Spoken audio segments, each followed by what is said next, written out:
Direct primary care is an innovative, alternative path to insurance-driven healthcare.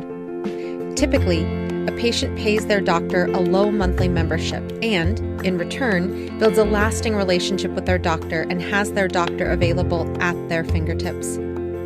Welcome to the My DPC Story podcast, where each week you will hear the ever-so-relatable stories shared by physicians who have chosen to practice medicine in their individual communities through the direct primary care model. I'm your host, Marielle Concepcion, family physician, DPC owner, and former fee-for-service doctor. I hope you enjoy today's episode and come away feeling inspired about the future of patient care, direct primary care. Direct specialty care has allowed me to spend more time with my patients, which is key to being the best doctor I can be, and that brings me incredible joy. It has allowed me freedom from administrators, partner meetings, and most insurance headaches. Not all, but most. It allows me work-life balance and offers my patients affordable, reasonably priced care. I'm Dr. Sholl of GastroDirect, North Carolina, and this is my DPC story.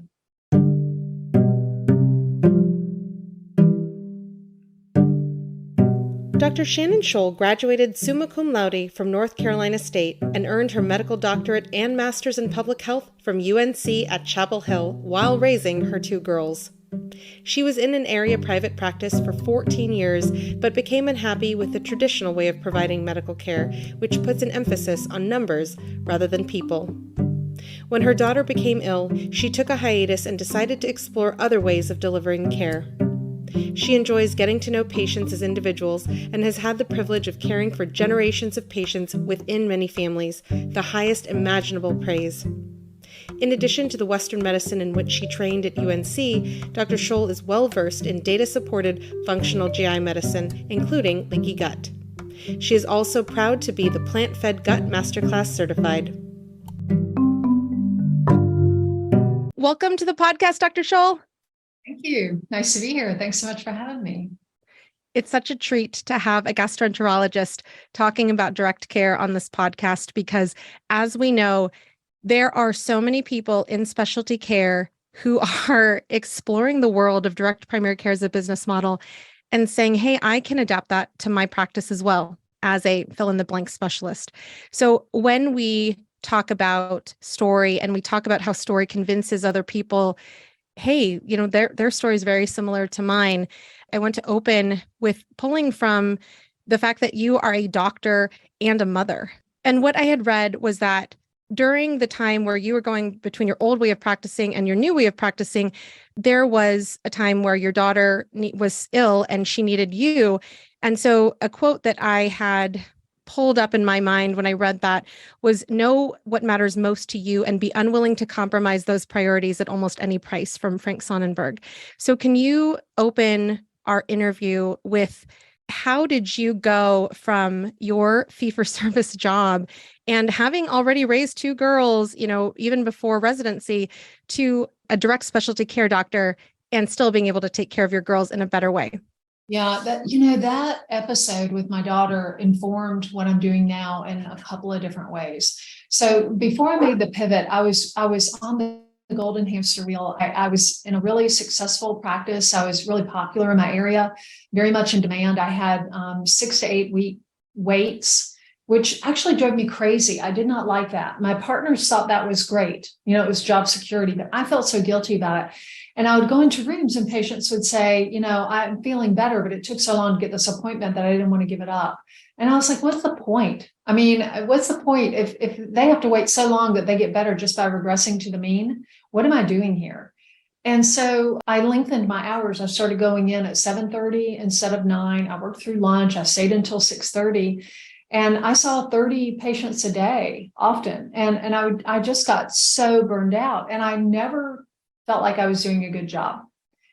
Patients liked me. They were vocal about that. But how it is. You walk into a room and does this person have Crohn's or ulcerative colitis? I can't quite remember. I got to check the chart really quick. And I just didn't feel like I knew people well enough and I was doing a good enough job. So anyway, my daughter got really, really sick. She was admitted to the hospital. She ended up being there for 3 months, but I didn't know it at the time. I just knew that she was really sick. And I was going through some other life changes and just decided something's got to give. And so I left the big practice. I left very suddenly, and I focused on my daughter. And during the time that she was in the hospital, she was not getting better. And I'm a doctor and I have some hospital experience, and I have an MPH. I'm familiar with the data. I'm capable of doing lit searches and stuff. And I was trying to talk to the doctors about, what might be going on with her. And I was getting dismissed. And I had the impression that they didn't know my daughter very well. And I found that really maddening.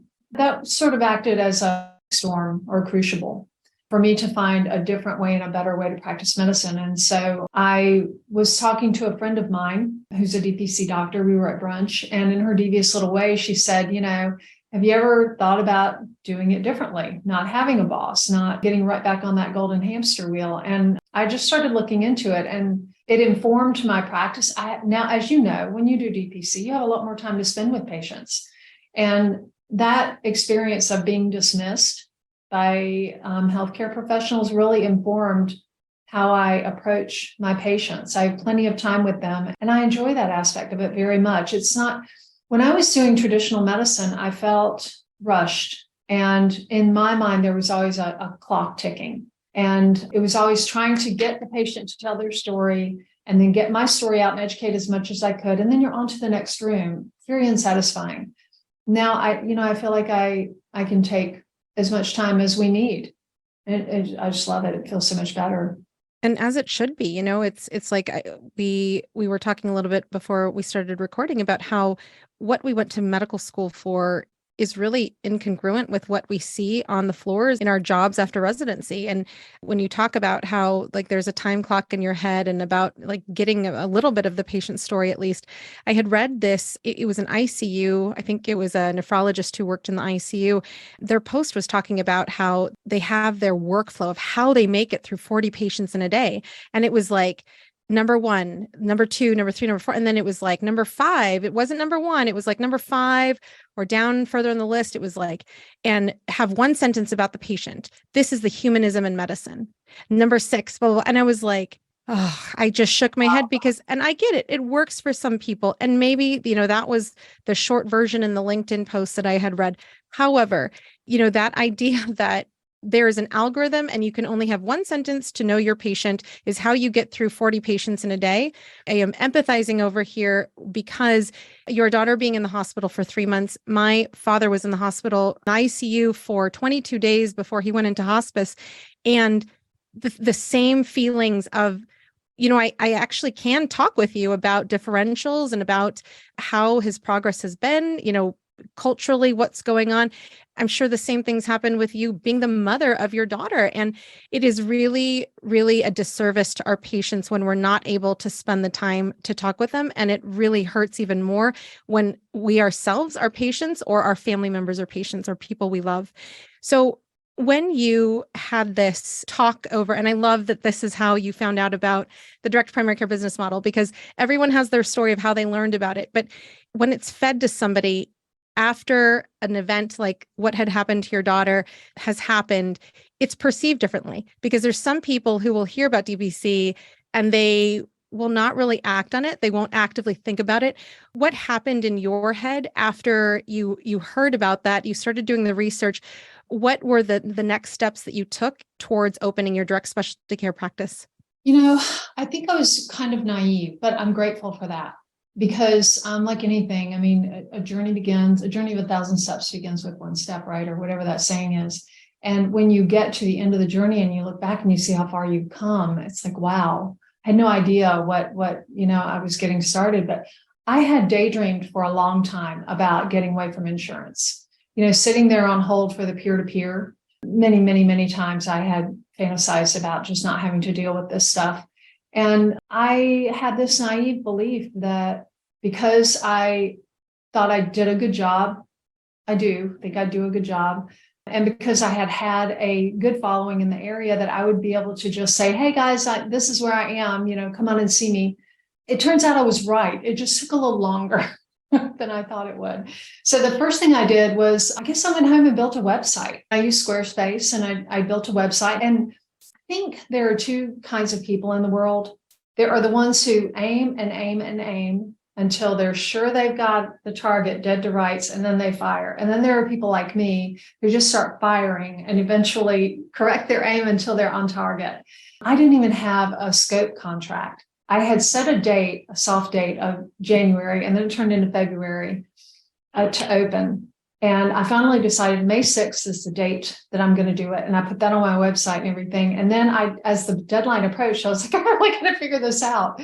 And I did. I made it happen. I found a place because I was thinking, you know what, if I open May 6th and all I'm doing is telemedicine from my living room, fine.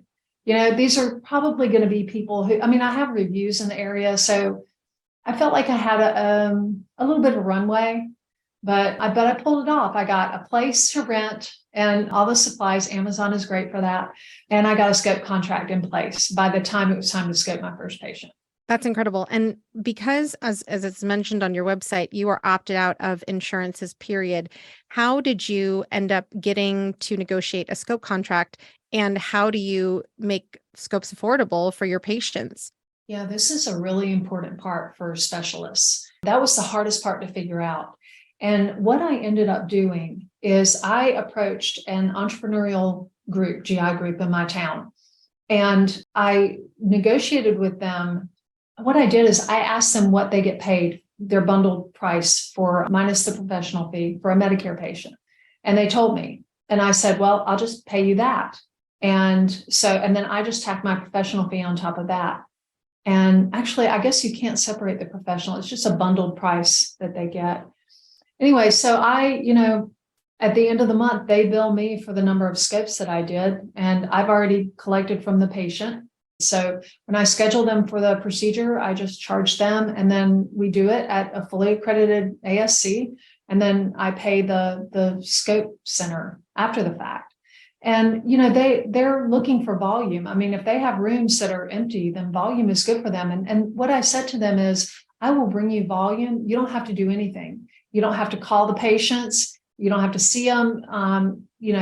Nothing. I just show up, I scope them, and I pay you. And that's it. And they were very happy with that arrangement. That's awesome. And let me ask you there, because previously when I was doing scopes, like I had one patient who she went in because her insurance covered a screening colonoscopy. And then after a polyp was removed, it was a diagnostic colonoscopy, and ding, ding, ding, there's a $7,000 bill.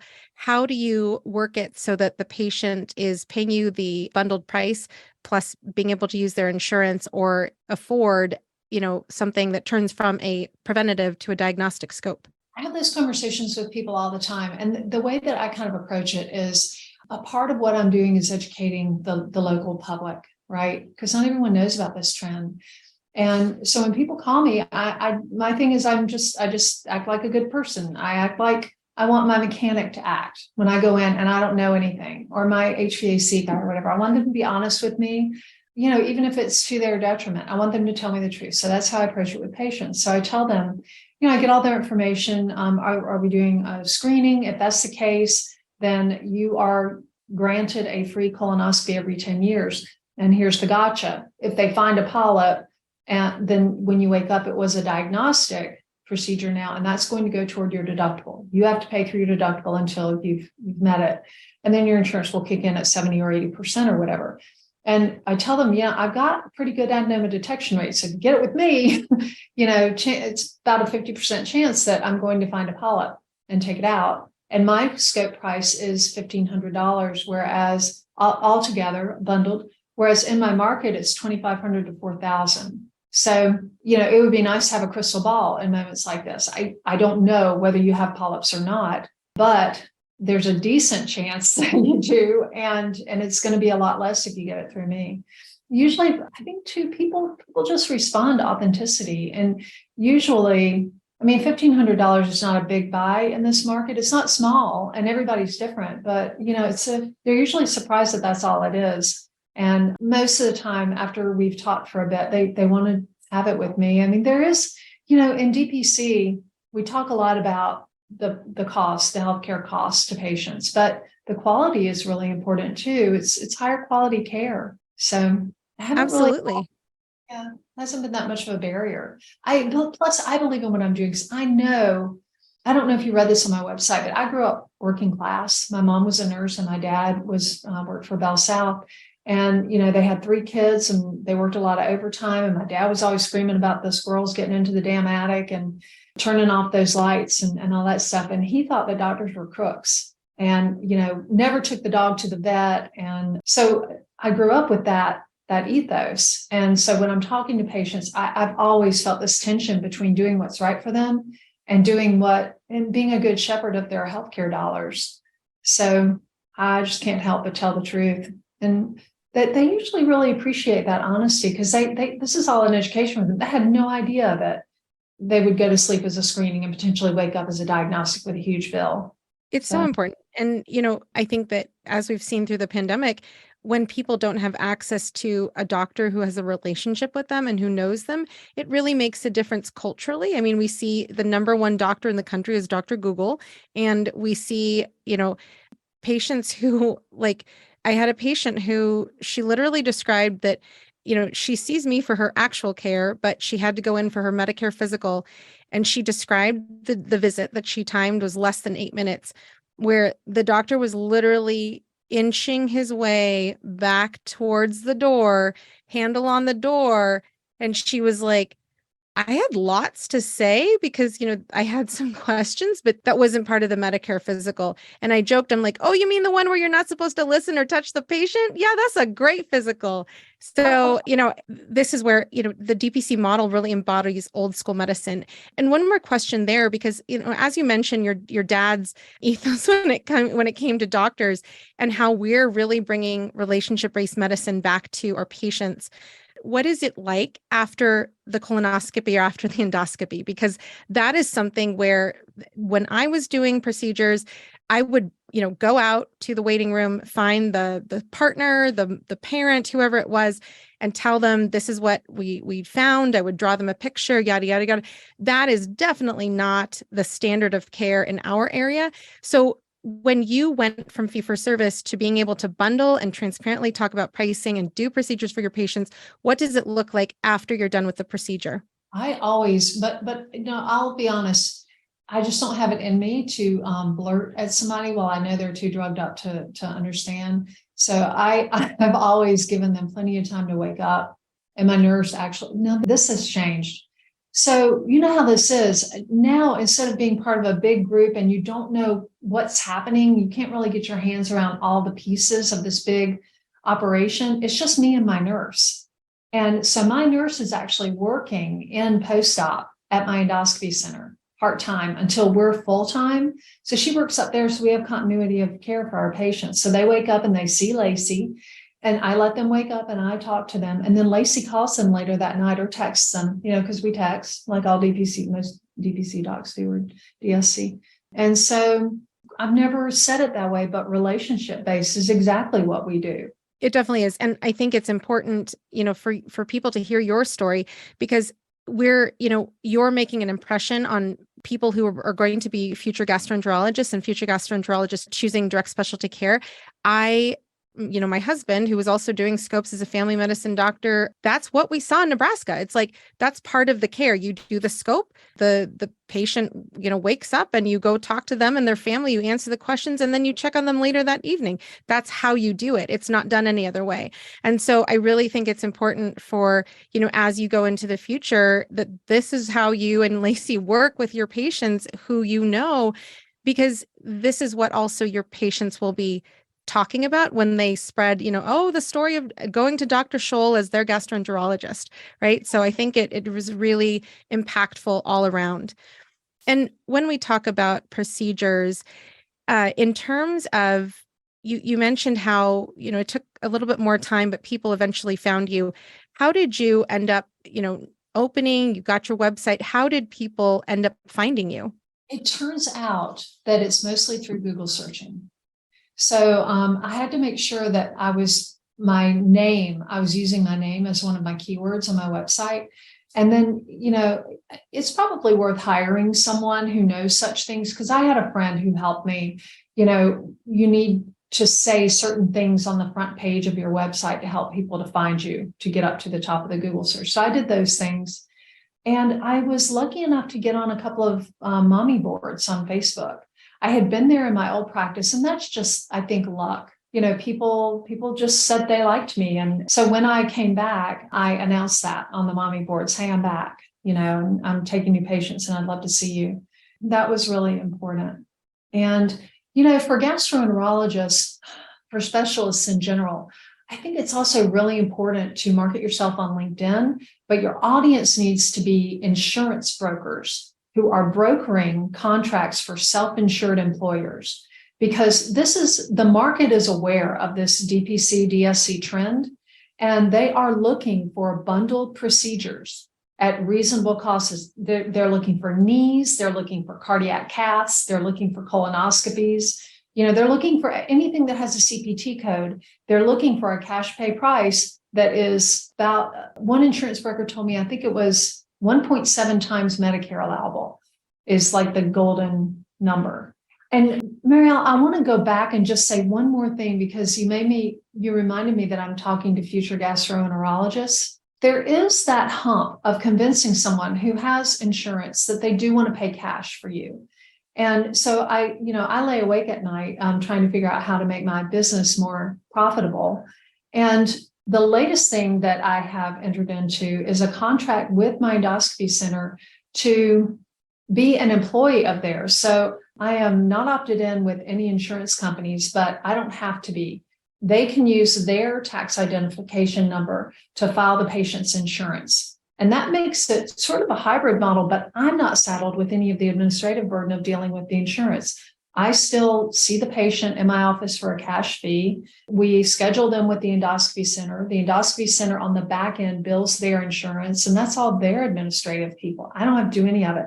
And the patient is happy because they were able to use their insurance. Absolutely. And I hope that people who are specialists listening to this podcast are really thinking about that. In terms of primary care, that happens very frequently where we'll say, like, you can pay $2.62 for X lab, or you can choose to use your insurance. And then if you choose to use your insurance, Quest will bill you, LabCorp will bill you, they'll bill your insurance. But for our services as a doctor, this is where you're getting relationship-based care, in exchange for payment. So I think that's really a great point that you're highlighting, because when it comes to primary care, we're doing 80 to 95% of everyday things. But when it comes to procedural care, when it comes to specialty care that are not really thought of as, oh, I could choose insurance or cash pay, you're bringing that part into the conversation, which is so important. It gives, when we talk about your dad again, it's like, this is a way to give a patient transparency as well as an option. And that is one thing that I feel more medical students and residents need to know about, is you have the option of direct specialty care, direct primary care, and that this is a way that you have just educated the audience who are potentially dreaming about being gastroenterologists or already gastroenterologists. So awesome. So when you made this transition, and you've already mentioned ways that your way of practicing, your art of medicine has changed. One note on your website that I absolutely loved was, we limit our practice size, not our care. So when you think about that copy on your website, and you think about how you talk to your patients and how you treat your patients differently on the clinical side, how do you act differently as a doctor now in your practice? Nothing has changed about what I want to do and the kind of medicine that I want to deliver. I just am able to do it. I don't have to ask anyone permission. If Lacey and I decide that something isn't working or we need to change up what we're doing, we just decide and then we try it. I spend plenty of time with people. I schedule people for an hour. A new patient is an hour. And I'll tell you one thing that changed that has made all the difference in the world. I can talk to patients about their diet now. And it's this weird thing that GI fellows we're not taught nutrition. I remember I was given a binder and I had a 3-month self-study block. There was no tests or anything. I was just given this really dry binder with like a page that said zinc and all the things it does in the body or what a deficiency looks like. And I didn't learn anything. It's never made any sense to me that we're supposed to not talk about what goes in top, and we are supposed to think about what goes on in the middle and what comes out the end. It doesn't make any sense. So during that hour, I talk to people about, what they're eating. I talk to them about their microbiome and how they need to support it, because The microbiome is now considered an organ. It elaborates hormones and creates neurotransmitters. And serotonin and dopamine are made in the gut. Most of it is made in the gut. So it's really important that people are feeding that organ correctly. And I never had time to do that in my old practice. Never. So I like to say I nerd out all over people. And I love that. I mean, it's an area of interest for me. So I get to indulge my passion and stay up on the latest science in an area that I'm really passionate about. And patients hopefully benefit from that. And we have time to do it. It's so cool. And when you were talking about how, previously you were like, oh, wait, does this person have ulcerative colitis or Crohn's? How are your notes different now that you don't have to, in 72 hours, finish your note for the insurance company? They're narrative. They're free text and they're narrative. There's none of that. I don't even know what you call it, but the macros, where you click the endorses or denies thing. I mean, it's all just a bunch of generic text. It doesn't convey any real meaning or any hint of what the person is like, or now it's all narrative. And I don't know, that sticks in my brain better. And I don't know, get into the person's, I don't know. It gets me not into their head, but it helps me to empathize. I understand what they're going through. I'm writing the story of their life or their symptoms or whatever. Much better. I find that when, people like yourself are sharing their stories, emotion comes with it. And then I connect emotionally with people whose story I hear. And so I definitely understand that. I mean, when I was a resident, that's how we were taught to write notes. Like handwriting notes was actually a thing. Like, you and I remember that, but it's so funny when I talk to residents who are like, I can't function. There's no power in the hospital. We don't have any EMR. It's like, there's a pen and paper. You can do it. But yeah, we were taught to, when we're doing notes, when we're doing, especially on wards, especially in the ER, that you write so that if someone's picking up your note, they understand what your thoughts were and what your plan was. And I think that in DPC, I mean, I totally empathize with you sharing about how your notes are more narrative, because we are working for our patients. We are not working for magic codes and, how many points can we rack up in a day?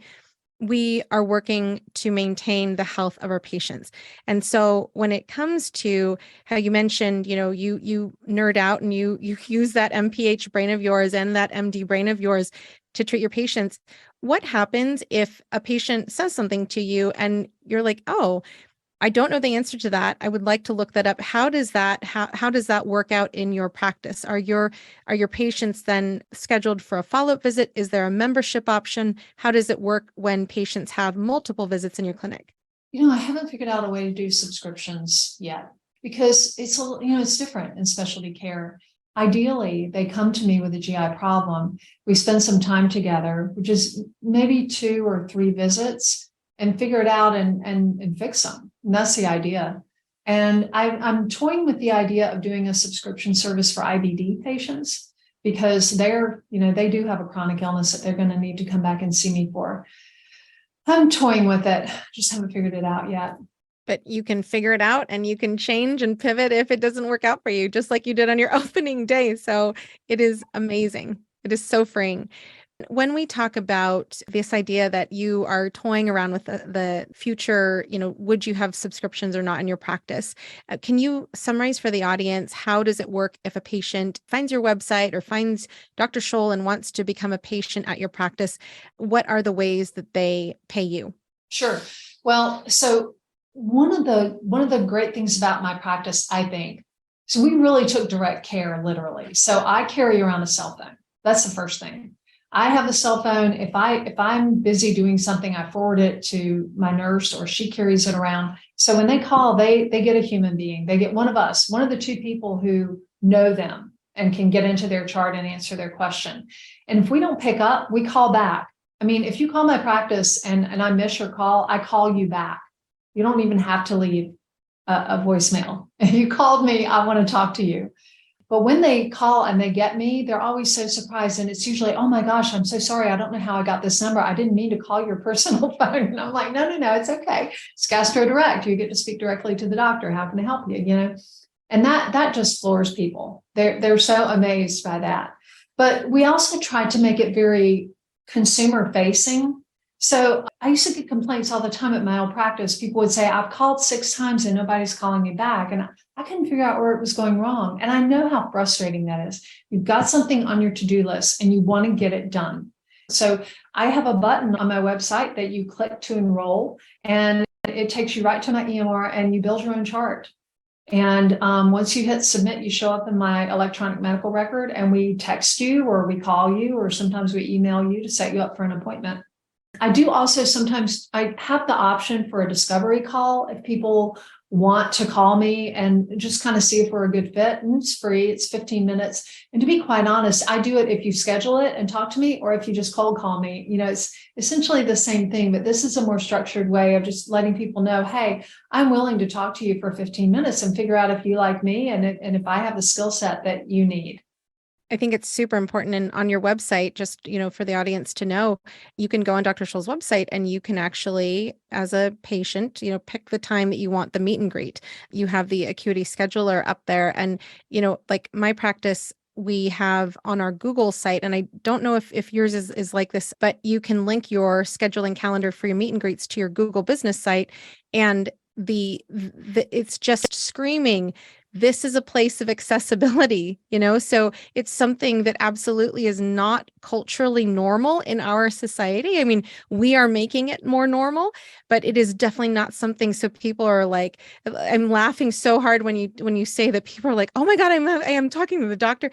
Because even as a direct primary care doctor, when I had called my endodontist and I got her, I was like, oh, I'm so sorry to bother you. I'm like, what the heck? Because culturally, that's just not how we operate in America. So I just love that, you are shocking your patients in a great way with accessibility and answering the phone and talking to them, or, engaging with them one-on-one. So I love that.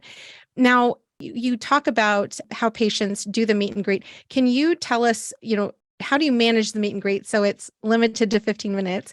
And what are some of the things that you talk about with each patient during the meet and greet?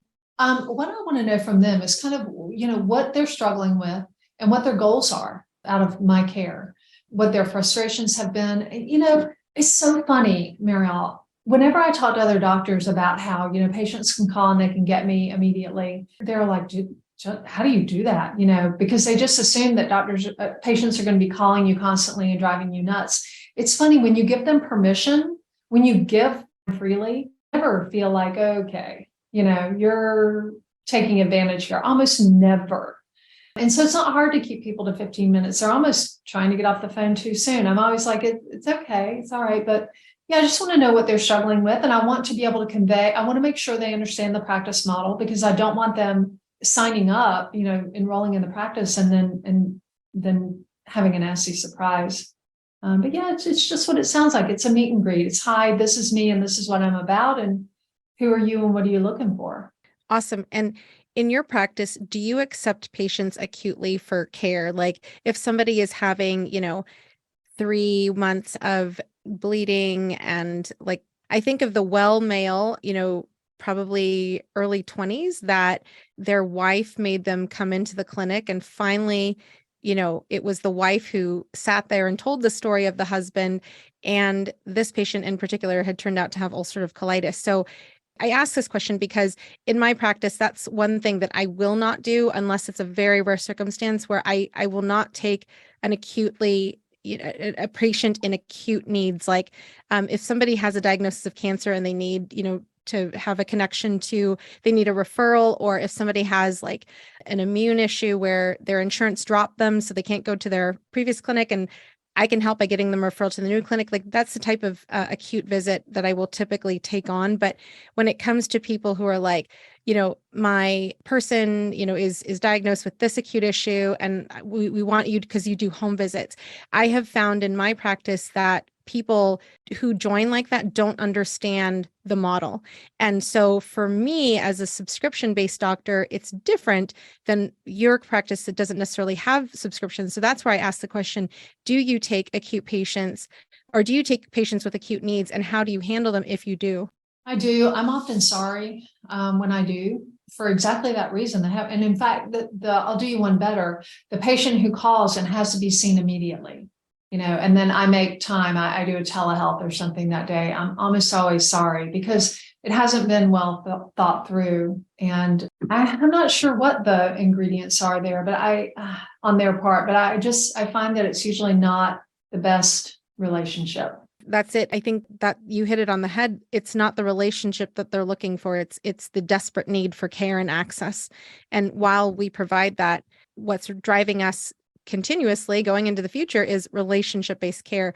So, it's something for people to think about when they're, thinking about, I will take anyone who comes in the door, and then versus I do have the ability to practice autonomously and say who I can and cannot accept in the practice. And that does not mean cherry picking, but it means, making sure that you're sticking to your guardrails, boundaries, so that you can thrive as a doctor. I mean, when you talk about seeing 30 patients in a day and constantly working, going in earlier, what kind of care is that to you? And if there's no you can't serve any of your patients. So although I do think that you can turn that on its head and get creative with the model if it's something that you want to do. For instance, I heard a story somewhere about a young plumber, and the area he was in was saturated with plumbers. And so instead of trying to compete with that, he only worked at nights and weekends. All the other guys worked during the day. He was only a nights and weekends plumber, and he killed it. And he was happy.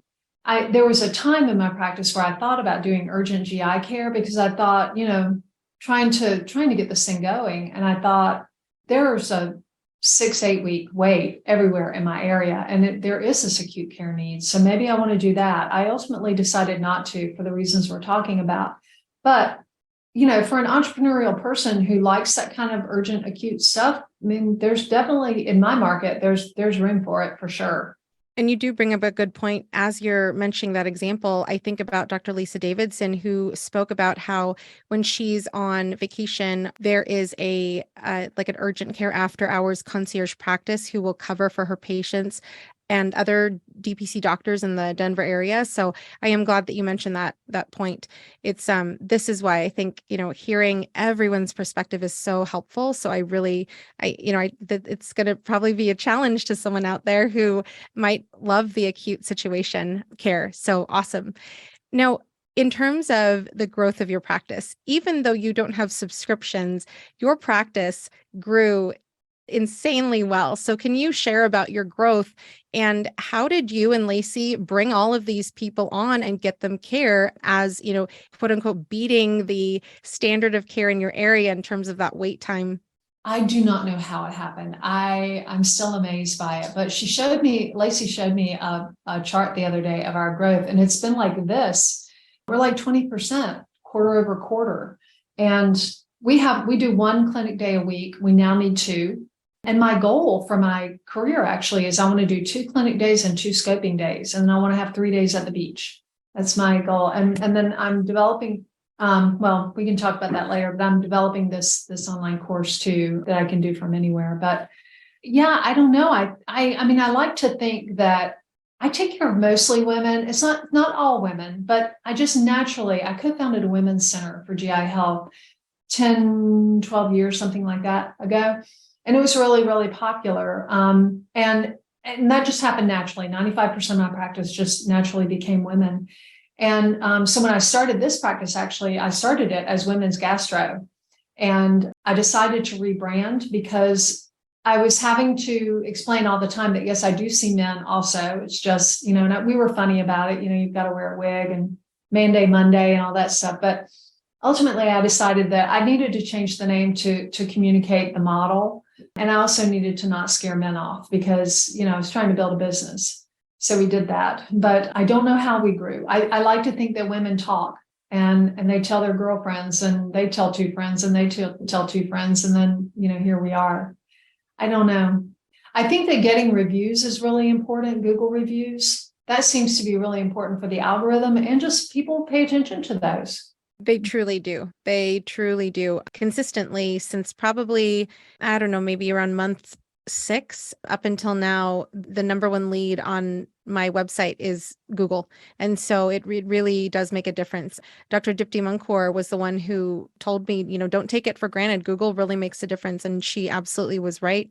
When we talk about branding, I am glad that you mentioned how you switched in terms of this is a business. You were making your appeal with GastroDirect more broad rather than only to women.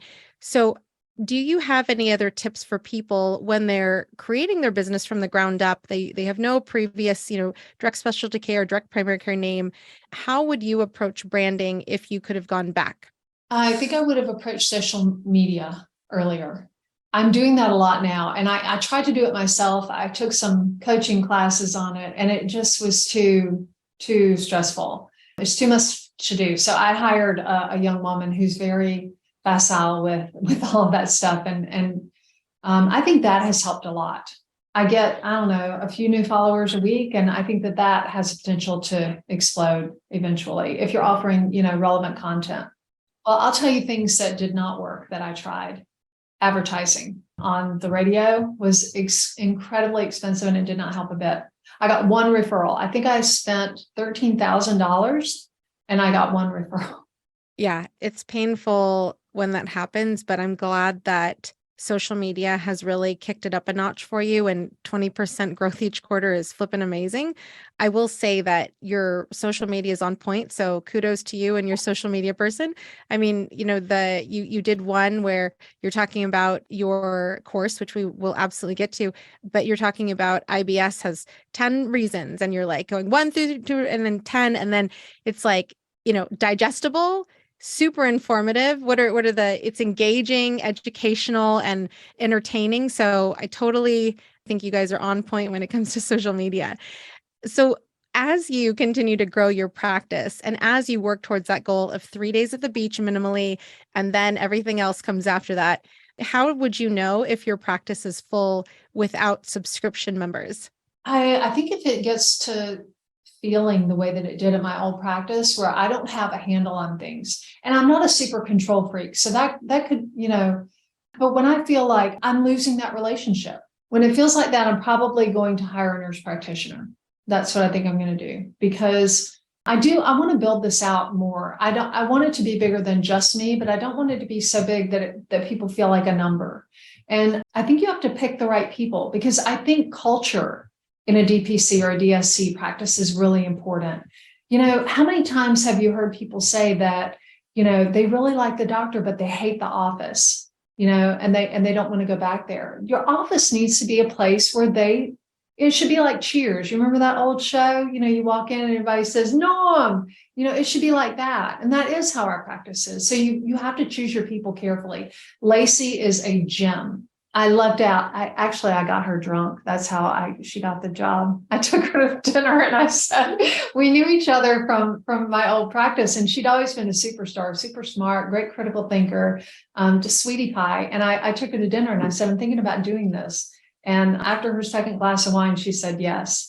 So, and we've been off and running. But I think that, when I pick a nurse practitioner, it's going to need to be the same thing. It's got to be somebody who really cares about people and cares about relationships. Absolutely. And I love that you're thinking about future growth. Now, I want to ask, had you entertained the idea of hiring or bringing on another physician versus a nurse practitioner? Hell if I know. I mean, I have a really good business consultant who that was actually really important in the development of my model too, because I had no idea what I was doing. I had been raised in captivity, all my life. I mean, I was trained in academics, and then I went straight into private practice, and I never had to think about the business of things. So actually, one of my patients has a master's in health administration, and I took care of him and his wife and their daughter. And, he had become a friend. And I called him when this all happened and said, what do I do? And so we have been exploring it together. So I pay him $1,000 a month, and I have unlimited access to him. And so I have him look over contracts, and his contacts have been important for just figuring out the landscape and how to work within it, all the insurance broker thing and all of that. So I don't know how I'm going to grow. I'm going to ask Cam to help me figure out. And the reason that I think a nurse practitioner rather than another doctor is because that seems more manageable to me. I can look at those numbers when I know that I've got a certain demand and I know what that demand will turn into financially. Then I can figure out if I can pay a nurse practitioner. And I also kind of feel like with a nurse practitioner, I can train them to be a mini me. I can have them shadow me around and see how I do medicine and how important a bedside manner is and how important the relationships are, and mold them into the kind of person that I want taking care of my patients.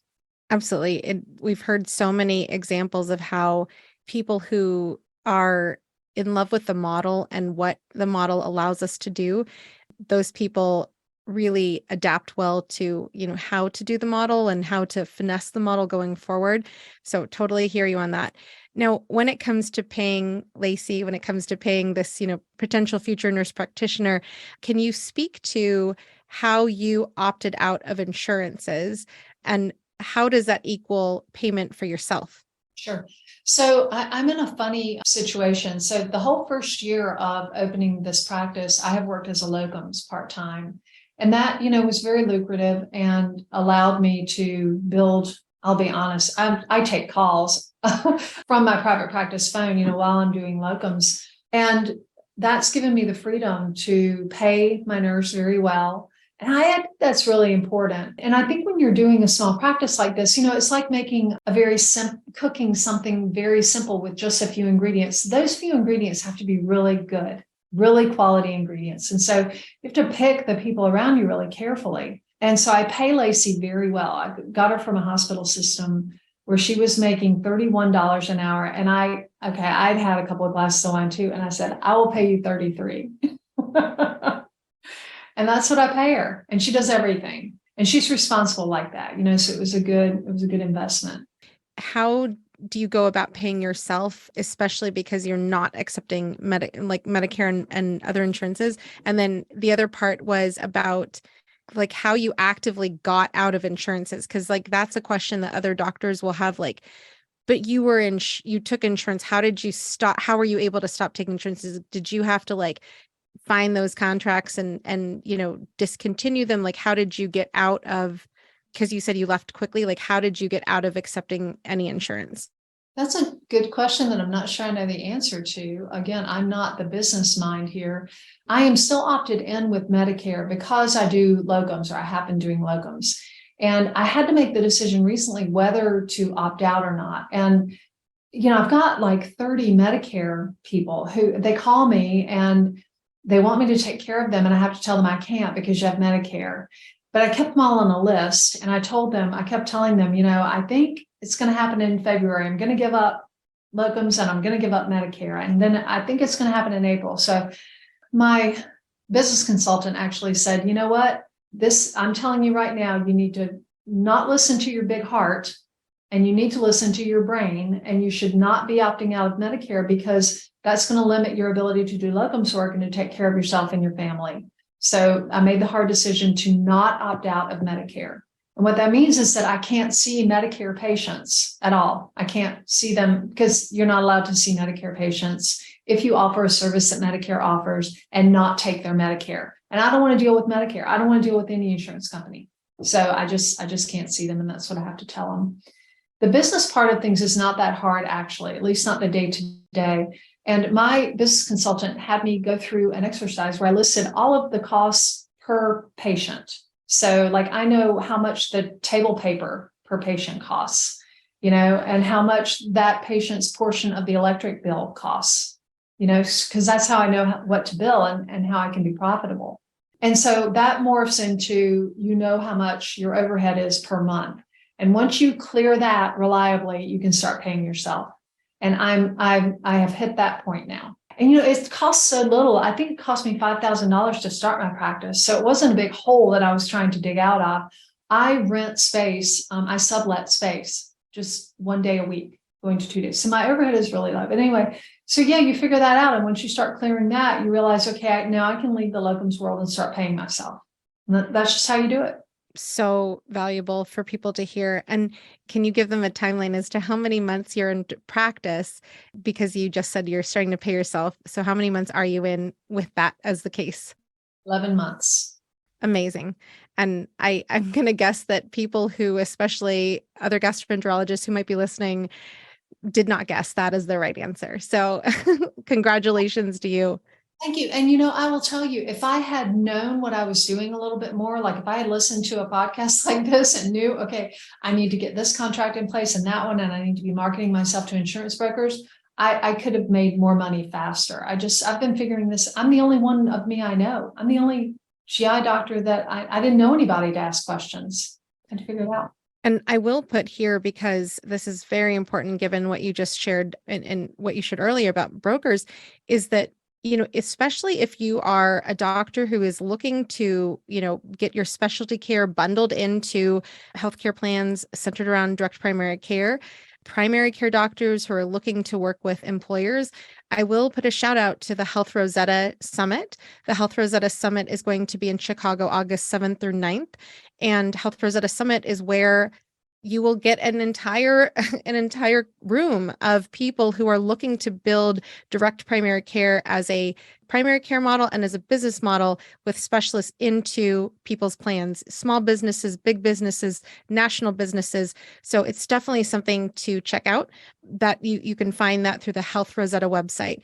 I will be co-emceeing that conference this year again, and it is a place where last year I was like, where are all the doctors? We have so many brokers who are asking do you know a doctor in this area who does this? And the answer is yes, except they don't necessarily know who the doctors are.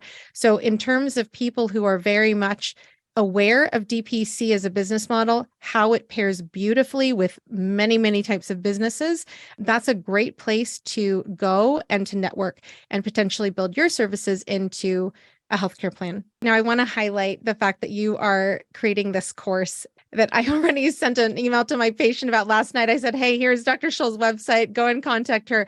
So the way that you describe your perfect week, your 3 days at the beach, and being able to make passive income with a course, can you walk us through, how that all happened? And are you working with your business coach to develop this course as well? No, this is my idea. And so the way that it came about is everybody's got their thing that they just really, really love. And I really, really love talking about the microbiome, and I can do it for hours. And if we went out for dinner, we would end up talking about microbiome one way or another. Bless your poor heart. I would make you listen to me. My kids just roll their eyes. Oh my God, this is your favorite word, Mom. But I found that I was in clinic and I was saying kind of the same things over and over and over, because it is foundational. Feeding your microbiome is foundational to not just gut health, but whole body health. And people don't know it. And I feel like I need to tell them. I'm serving them as their gastroenterologist best if I tell them at least a little something about it. So at the end of the day, I found I was exhausted because I've been saying the same thing over and over and over. And sometimes people are really fascinated and they want to hear more and they get on board. And other times their eyes just glaze over, and they really don't want to hear about it.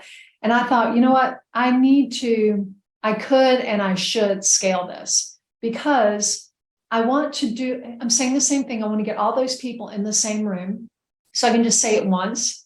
And then I want to harness the power of community, because I'm asking people to make big changes. And if they can help each other and be accountable to each other and share wins and losses with each other, it's going to make them more likely to be successful. And the third thing is, I only want to be in a room with people who are as excited about this and receptive to it as I am, And so that was the genesis of the online course. And it's a 3-month course, and we cover everything. So it's right. The first course that I'm offering is specifically for IBS-D patients. And so these are people who are afraid of food or who have no idea what's triggering them. And I gave that social media, and actually wrote a LinkedIn post too about how IBS is a bunch of BS, because it is. IBS is just telling you have diarrhea. Thanks a lot. Why? Why do you have? And we used to just shake our heads and say, but we do know. There are actually, my list keeps getting longer, but there are about 10 to 12 things that cause IBS. And now in my practice or in my course, I have the time to walk through that. And so anyway, in my course, it's divided into thirds. And the first month is talking about IBS, what it is, and how to check and make sure that you've had a good workup for it. Look back through your medical records or go and ask your doctor to test you for this, and let's figure out why you're having symptoms. And then the second part is teaching about the microbiome and how to build it, how to kind of rewild yourself, because we've all, especially with the pandemic, we've all been trying to get cleaner and avoid germs. And that's the opposite of what we really should be doing. We should be trying to eat clean, but we should be living dirty and trying to get those organisms into our bodies so that they can do the heavy lifting of really creating health for us while we're not even aware of it. And then the third part is kind of putting that into action. So how do you do that on a daily basis? And sometimes, people need to be taught how to cook a little bit. They need to be encouraged to how to build more plants and fiber into their diet through things like compound foods like granola that have extra things like chia seeds and pepitas in it that you don't get in a regular recipe, or smoothie bowls, or grain salads and things like that. So, and let me ask you here, because on your website, on the footer, it notes that you are the Plant-Fed Gut Masterclass certified. So did you have that certification before you opened your practice, and has that drawn people to your practice? I don't know if it's drawn people to my practice. I feel like if people are also aware of Will Bulsiewicz's work, then they're going to be looking for someone who shares the same philosophy locally. And so that's why I put it on my website. But it is, one of the things about direct care is that I now have work-life balance. And where before I got off work and I didn't want to think about work, now I do. I mean, I love medicine. That's why I got into it. So I got curious about the microbiome, and Will Bulsiewicz is a guy who trained at UNC as I did. And he wrote a book called Fiber Fueled, and it's all about using fiber to harness the power of the microbiome. And it passes the science test. It's not like a pop science book. It is very evidence-based. And I had the luxury of time to take that class. And so that is something, and so I just followed my interests, my medical scientific interests, and I got Masterclass certified, and I'm able to share that with patients.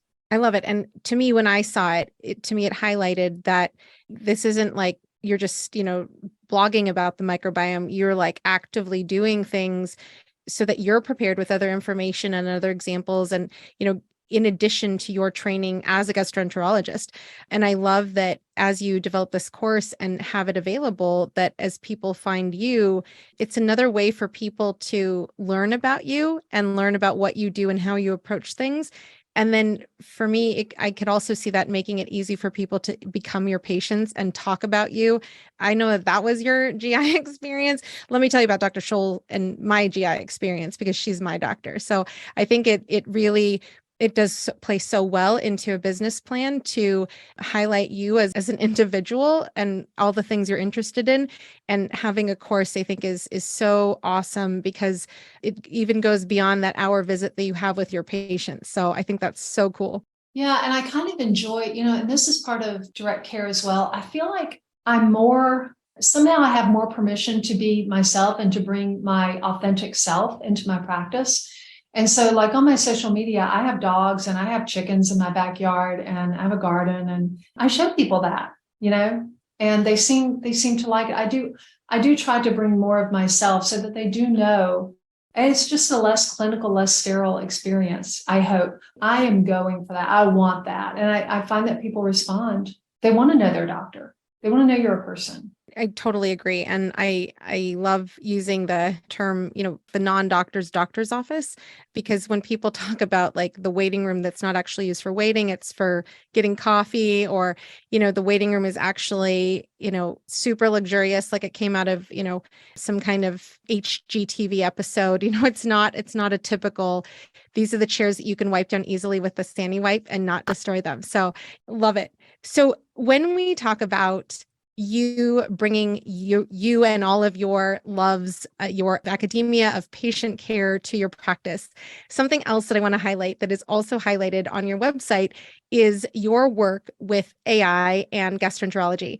And so when it comes to the idea of practicing autonomously and being able to choose the tech and the tools that you have in your practice, can you share about your work with AI and how you were featured on the Samsung Verizon collaboration? Yeah, that was really cool. I had the opportunity to work with these really smart Silicon Valley guys who were developing technology that would allow me to wear a mic and talk to a computer that they programmed, that they devised, to teach it to find polyps and to dictate my procedure note when I'm done. So gastroenterologists know that whether you use Provation or Endosoft, there's a template, macro, and you just click through it. And so we were developing a project or a software product that would allow me to just dictate that in real time. It's pretty cool. It's pretty slick. And out of that project, because they had a monitor beside me that I was watching in addition to my monitor, and it was a few milliseconds behind. And I kept telling them, you have got to speed it up. I can't look at two screens if they don't match exactly. It's way too distracting. So they developed this technology where instead of going like to some cloud in Atlanta or someplace, they just pinged right off the server in our endoscopy suite. And it got super fast. And that has turned into the Edge, Verizon's 5G Edge network, which is where the internet information, instead of, again, going to a cloud, it goes to a cell tower and back. So it's being used for autonomous driving and super fast gaming and things like that. So it's pretty cool. Enjoyed that. It was so incredible. And if you have not watched it, I definitely would say watch it. There's a link to the YouTube video specifically in your blog accompanying this podcast. But, just the idea of what is out there, we as direct primary care, direct specialty care doctors can really harness things quickly, and we can pivot to incorporate those pieces of tech into our practices because it helps us do our job, differently, better, whatever term you want to use. I think about in rural America, where I trained in rural Nebraska, they have a camera that is in the ER so that if something happens where they need, support from a doctor who's not a family medicine physician from, Lincoln or Omaha or elsewhere, that they can have a doctor, visually be there. And so I think that especially how you were talking about in the video, if there's a tough case where you're like, I would appreciate another set of eyes to do the best work for this patient, that's a thing. That's really a thing out there. So, think about what your needs are. As my encouragement to the audience is to think about what your needs are as a doctor, and is there a tech out there that allows you to do that thing that you want to do? So I definitely would encourage everyone to watch that video. It's super, super cool. So as you have shared your story and you've reflected on how you were practicing and how you're practicing now, what would you say to other gastroenterologists specifically, or future gastroenterologists who are thinking about direct specialty care in the future? Oh, I wish I had done it straight out of medical school. It's so much better. I can't even tell you. I mean, quality of life, career enjoyment, gratification. I don't know. It's just that every day feels like a job well done. And there are less headaches. It's all around better. You're giving better care. Patients are happier. You're happier. And you can make a living at it. You totally can. And I don't know if you will agree with this, but I tend to think that DPC docs are a little bit rebellious. And there's something that just feels really good about disrupting the system and just kind of telling, the insurance companies, no, I'm not going to play that way. I refuse. It feels really good. Amen. I mean, we're standing up, like, I'm totally on board with you. We're standing up for what's right. I literally told someone, people like you and I, we were not allowed to vote at one point in time, and that was wrong. And so now we are. And so, there's things in this world that are, I think of Harry Potter and Star Wars. Why are we so attracted to those? Because it's good against evil.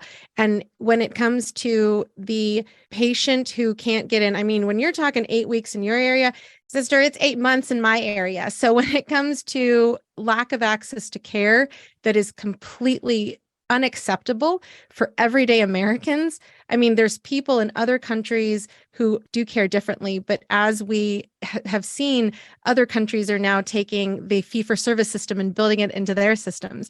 And we are showing by the bankruptcy rates that we see due to healthcare bankruptcy, the burnout of physicians, people, hating medicine and leaving, and us as doctors losing those skills so future physicians can't train with them. There's so many downsides to insurance-based medicine, and we are providing a solution yourself as a specialist, myself as a primary care doctor, to give our patients the care that they deserve. So amen for being disruptors. I had to say this to a person that we're not disruptors violently, but we're disruptors innovatively. And so now that you have shared about your practice with other gastroenterologists and future gastroenterologists, do you have any dreams in particular about your practice or what gastroenterology looks like for you in the future? Yeah, I do. Kind of part of my plan for world domination is I would like to own my own building. And I mean, that just makes good financial sense, but then have in it all the people that, you can refer to and to create almost like a medical mall for patients so they can just go there and get what they need. So me, because I started it, primary care, obviously, an OBGYN, a psychiatrist or a psychologist, and maybe a dermatologist, I don't know, or a pediatrician. It could be a pediatrician now that I'm thinking about it. But you don't need that much space to be a DPC doc. I've got 1,000 square feet, but we only use 2 exam rooms and a workroom that's the size of an exam room. That's all we need. So you need like little micro offices. That's one of the challenges when you're starting direct care practice is where to put your practice. You don't need that much. So yeah, that's one I'd like to make it easier for people coming behind me. That is such an awesome and achievable goal. So thank you so much, Dr. Scholl, for joining us today and being a fellow disruptor. Good luck on your and everyone's journey of world domination. Thank you.